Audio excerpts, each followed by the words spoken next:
چون به آزادی نبوت هادی است.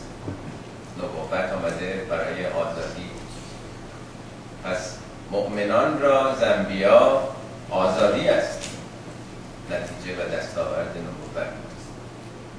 بنابراین ای گروه مؤمنان شادی کنید، همچو سرو و سوسن آزادی کنید.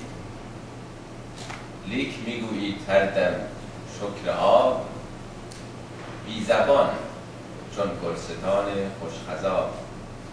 بی زبان گویند سرو و سبززار، شکر آب و شکر عدل نوبهار.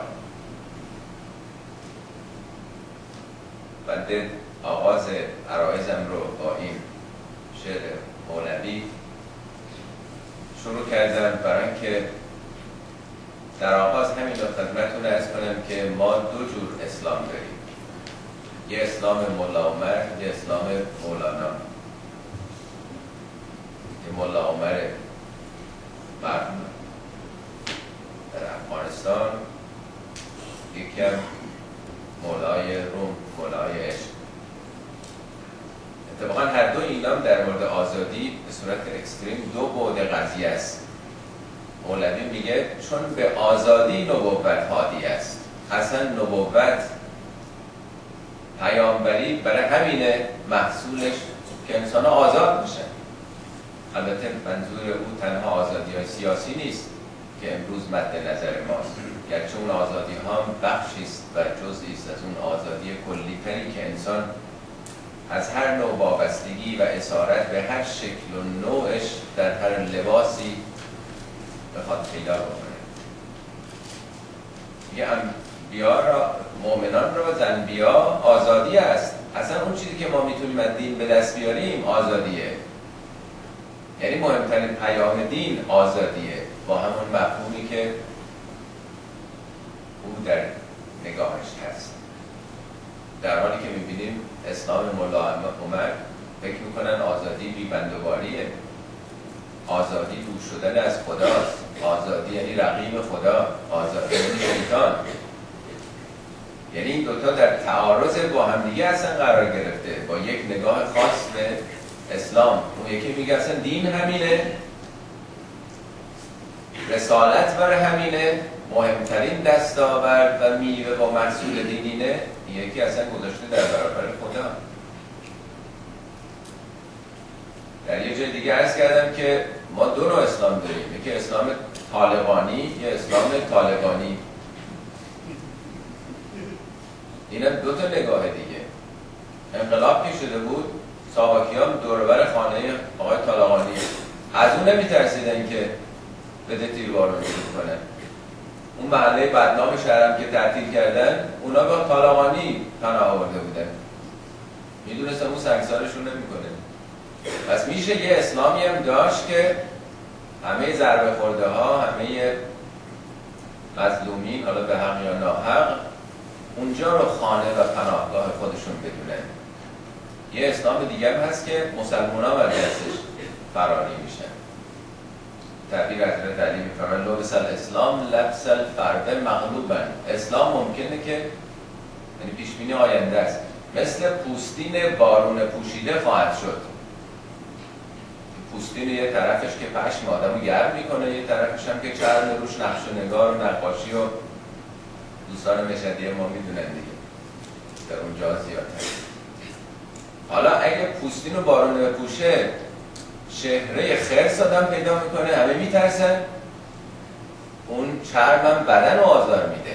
یعنی اسلام به خودی آزار میرسونه، پدر خودی رو در میاره، چهره بیرونیش هم خرسه، وحشتناکه، خشم، خشونت، تروریسم. میگه روزی بر اسلام خواهد آمد یأتی علی الاسلام مساجدهم یومئذ عامرة من البنا خراب من الهدى. مساجد در نظر ساختمان بسیار آباد، در نظر هدایت بسیار خراب. این تو نهج البلاغه است. سکانها، ساکنین مسجد، و عمارها، و عمارت کنندگان، سازندگان مسجد، شر اهل الارض، بدترین مردم زمان خواهند شد. منهم تخرج الفتنه، فتنه اصلا از اونجا میاد. و الیهم تحول خطیه، خطاها جاشون اونجاست. دیگه پناه میبرم به خدا از موقعی که اسلام چهرش این چنین میشه. زنده یاد شریعتی بی دلیل نگفت که ما دو جور اسلام داریم، یه اسلام نبوی، یه اسلام اموی. یه اسلامی است که پیامبر آورد اون اسلامو، یه اسلامی هم که دشمنان دیروز ابو سفیان ها و معاویه ها که یه عمر بزرگترین دشمنان پیامبر بودن، ولی به سرعت تغییر لباس دادن و همونا شدن مبلغ اسلام. معاویه شد خال المؤمنین. همه عربستان وقتی که مسلمان شدن باید بر موج احساسات دینی مردم سوار شد دیگه. 84 سال بر گرده مسلمان ها اینا سوار شدن. وقتی هم که یزید امام حسین کشت، به نام خلیفه مسلمان ها امیرالمومنین یزید، ابن سعد هم که فرمان داد سوارانه شو یا خیل الله ارکبی، سواران خدا سوار شید و ابشری بالجنه، بشارت باد بر شما بهشت. کشتن نبی پیامبر به نام اسلام، به نام دین. پس هم اسلام اموی داریم، هم نبوی داریم، هم به قول زنده یاد شریعتی اسلام علوی داریم و هم اسلام صفوی. اسلام علوی اسلام عدالت، اسلام مساوات هست، اسلام آزادیه. ولی میبینیم صفوی هم به وجود میاد، بر موج احساسات دینی مردم هم سوار میشن. شاه عباس خودش رو کلب آستان علی هم میدونه، من سگ آستان علی هم، پای پیادم تا کربلا و نجف میره. ولی بزرگترین سفاکی ها، بزرگترین جنایت ها رو هم دارن اونا. سرنوشت ما رو انداختن تو جنگ شیعه و سنی. این همه کشتارها، به جون هم افتادیم.